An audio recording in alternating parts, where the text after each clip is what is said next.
Ito mga idol, Chevrolet Spark. Chevrolet Spark LS po yan, Spark LS. Ito po yung body nya. Ngayon po, ang problema po nito, hindi nag-automatic yung aircon natin. Andar lang po siya ng andar kasi sira na po yung ating thermostat, o tawag nila yan, AC thermostat. Ngayon po mga idol, kahit putulin nyo po dito, yung sinasabi nila na putulin dito yung isa, hindi po obra mga idol. Kailangan talaga dito tayo mag sa switch na to, itong switch na to mga idol.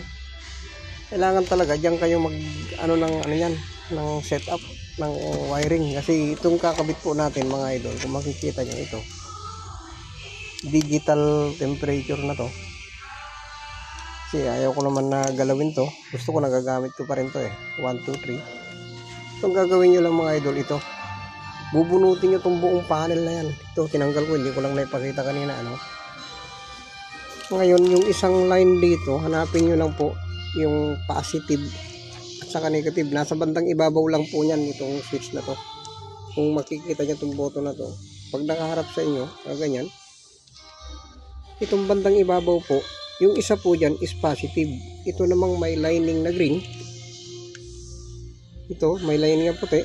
Yan po yung pagkakabitan nyo nitong switch, itong dalawang wire dito. Hindi ko kasi naikabit ko na po kasi mga idol. Pero kung makikita nyo, ito yung positive, itong puti, yan yung negative ko, yung body ground ko mamaya. Tapos ito yung switch, ito naman po yung sensor papunta dun sa evaporator mamaya. Kakabit ko kasi dito ko ikakabit. Gusto ko kasi nakakabit dito mga idol, sa parte na to, yung parte na to, para hindi siya sagabal.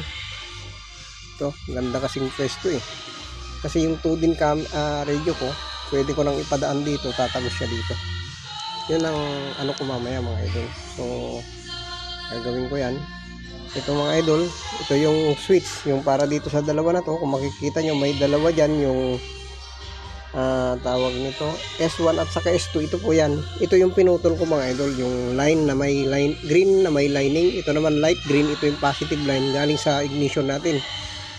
Yung natin to, may linya to mga idol, ito yung positive line, kaya dito ko rin yung kinabit itong positive na to.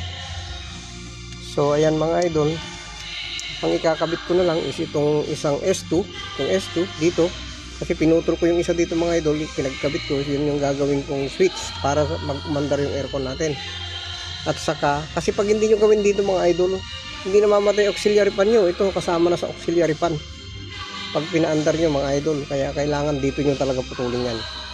Ewan ko lang sa iba, kasi ako first time kong pero ang tagal kong tinesting mga idol. Kahapon ginamit ko to, hindi namamatay yung fan. Pag dun ko pinatay dito, namatay yung fan, pero hindi namamatay yung aircon. Pero dun sa auxiliary fan, hindi namamatay. So may problema pag ganun mga idol. Kailangan kasi sabay yung aircon at saka yung auxiliary fan, yung high fan ng ating aircon. Pag nagkaano tayo, yun nga lang, tatanggalin nyo talaga tong panel na to. Pero ito lang, dinukot ko lang to, tinanggal ko yung mga doon, cable, kasi hindi mo mahuhugot mga idol kung hindi mo tatanggalin yung kable. Kailangan lang tanggalin mo yung kable, itong dalawa, yung kable ng ito lang, ito at saka ito, ito at saka ito, yung on off niyang ganun, ito pala, dalawa. Kaya kailangan lang tanggalin nyo para pag in-open nyo, ito okay naman. Ito mga idol, kakabit ko na lang itong ground mamaya at saka itong natin, S1 at saka S2. Ito nakabit ko na yung S1, S2 na lang. So mamaya idol, update ko kayo, o pagkatapos ko i-update ko. Salamat po, sana manood kayo sa mga videos ko. Salamat.